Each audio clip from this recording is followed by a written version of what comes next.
There it is in the middle. There's a student who gets away from the podium. I mean, schools are designed for teachers and students to stand behind this thing. I think it's bulletproof. There's a refrigerator down there. There's some beer there if it gets, you know.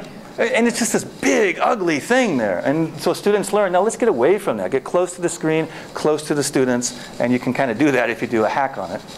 And then out at the TED Talks that we do. Passion, of course, that's where I'll end, I think, on passion. How many of you have a passion for learning and teaching? Anyone? Passionate? Passion? Okay, this is a great audience. As you silently raise your hand. Yeah. Passion. I mean, so what do you say? Some of you are married or you have a boyfriend or girlfriend. You say, do you love me? Yeah. Yes, I do. Where's the passion? Okay, so there's a language of passion. So for that, I use Steve Jobs. You're amazing. You're wonderful, incredible, amazing, amazing, incredible, better,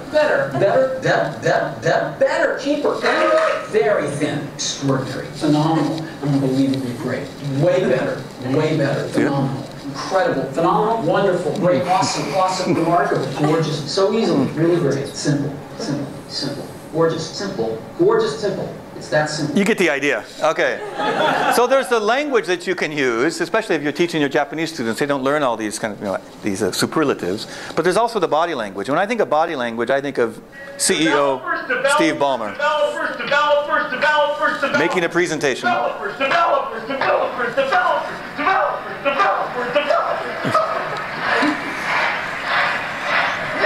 Yes, CEO Microsoft. He's a very passionate guy. You can tell he's passionate. That's the passion zone right there. He's not afraid to play. So let me just skip ahead. This is where we come to the end. So now a lot of the stuff I talk about, you might think, well, I don't know if I can do that. I don't know if I believe this. But as you know from Star Wars, right? When Yoda did something amazing, and what did Luke say? Right? I can't believe it. And what did Yoda say? That is why you fail. Right? You must believe it first in your heart. And it does take time, but you just have to find the time. Because it's not about us. It's about the audience, of course. So think about improving yourself through Kaizen. Kaizen is, some of you know, think of personal Kaizen, where you just get better step by step, a little bit at a time. You don't have to go from here to here today, or even in the next year or so. It's just little, tiny improvements. Learn one thing about design, learn one thing about presenting, about education, anything. It doesn't really matter, just a little bit at a time. This is my personal information. I have 2 minutes left or so. Steve, I don't know time-wise how we are. I could answer a few questions. Usually I give stuff away. I wanted to bring a bunch of books to give away. You ask a question, you get a book. And I couldn't get to a bookstore in time, so I don't have anything. Ask questions now. I'm sorry? No, you're not going to ask questions. Yeah. Oh, splendid. All right. Good night, ladies and gentlemen. I'm done. But we'll go to a coffee break now. I can answer a question or two if you want, but it's up to the organizers. Let's take one or two questions. Yes. Like if there's something, you know, we can talk about work and play. Question? You know, later. Hunching tigers work very hard. Maybe I'd like to make a comment. I think part of the difference between simple and simplicity is you're actually pre-digesting and you're processing information and presenting what is the most important, most salient parts. Right. And I don't know, what do you think about that? So can I repeat the question? Sorry. Yes, I repeat the question. I think what you're saying is simplicity is, you mean me as a presenter, myself as a presenter, take the whole and digest and then give back to you what are the most salient, what I think are the most salient, not to me, but hopefully for you. Yeah, and that's exactly the discussion I had with this financial firm. They brought me in, it's like a Goldman Sachs, it's that level, that famous. And their problem is they have all the information, but their client, they're also very smart people, they don't want 100 pages of this stuff. They give me, I trust you, I trust your brand, I trust you as sensei, please tell me what is the most important. Of course, I'm going to explore it. The teachers are only with us a very short time. But yeah, I mean, what is simplicity? Is a million books written about that. But I think that's part of it. So I look for people whom I trust. You know, senseis who I trust. I mean, if you study one of the martial arts, you find a sensei that you trust, and then you take their guidance. So yeah, I think that's an excellent point. Joseph, you'll be the last one, and then we can talk over coffee. Were you always a good presenter? or do you have some sort of personal history?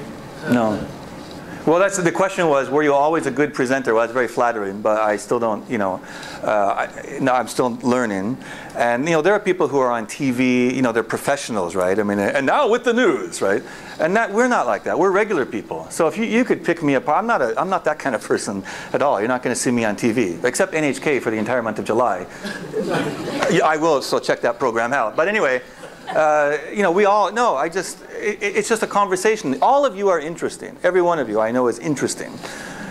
Most people are interesting. I mean, people still date, right? People get together. Did I miss a meeting? So they're interesting to somebody. So people are interesting, but then when we get up here and we lose that interesting person, so we lose that conversation. So, you know, I mentioned dreams come true before, even though that's performance in front of 60,000 people, and yet they make it feel like conversation. It really does. And even Steve Jobs, who's not a pretty boy professional presenter, he has no training in it, but he just makes it feel like it's a conversation. Even though there's 5,000 people in the room, it feels like, rather than making it so formal and stuffy. I saw Barack Obama in Tokyo. I was invited with some others to his speech. And I liked him as a speaker, but it wasn't actually a very good presentation because he read. And we thought, you're in Japan, and it's just us here. You know, that's 500 people or so. It's not being recorded. Of course it is, I guess everything's recorded. And you know, he read a speech. And it's very hard to read a speech and make a connection. I know it's possible, but it was lacking. So I think to answer your question in a very long way, yeah, everyone can be much, much better, even Bill Gates. And he's strong at many things, but he was never strong at communication. And he admits that. At least big, you know, on-stage communication. But he's gotten much better as he's gotten away from slides and notes and just made a connection with the audience. I think that's the key. Thank you, Joseph. Thank you, everybody, for coming. And now let's have coffee. Join us for coffee next door, and I'll end with just 3 words. Thank you, Garr. Thank you. Yes, thank you. Thank you.